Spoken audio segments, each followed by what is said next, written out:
Welcome back, Nail Queens. Today's video is going to be very short but sweet on how I apply my press-on nails. So I use these sticky tabs. They're available on Amazon, Shein, AliExpress, a variety of different places.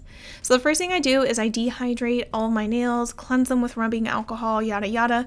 That is usually my prep, is just cleansing and dehydrating the nails, because the sticky tabs do not like to stick to oily surfaces, so you don't want any lotion. I'm taking one of the sticky tabs and I'm placing it on my nail close to the cuticle area. And that's where it's most important for me, is to have it close to the cuticle area. Next, I have to remove the clear tab that's on top. It's just protecting the sticky area. And I'm going to take my tip and place it right at the cuticle area. So you're going to see, I'm going to place it right there. You can see the cuticle area. You can still see the tab. And then I'm going to press down and push the tip towards the cuticle area at the same time.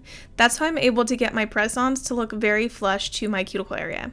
And then I'm going to press and hold everything down for about 15 to 30 seconds. And please don't mind the state of my skin on my fingers. I am a nail biter. Some people already know about this. So yeah, it just has been so much fun.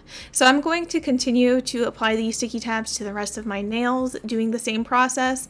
I apply the tab, I press it to my nail, I remove the cover, and then I press the nail on top of my nails. So it's just the same process over and over again. Try your best to not make the tab stick onto your skin. If it does, it might actually not stick to the rest of the nail. If you have any oils on your skin, I can't stress that enough on how much oil will not help the tab stick. So here are all the tabs on my nails. I actually put them on my left hand as well. So here is my left hand as well. And that's how I am able to get the tips really flush to my cuticle. It's the pressing down and pushing the tab to the cuticle. Thank you guys so much for watching, and I'll see you in the next video. Bye.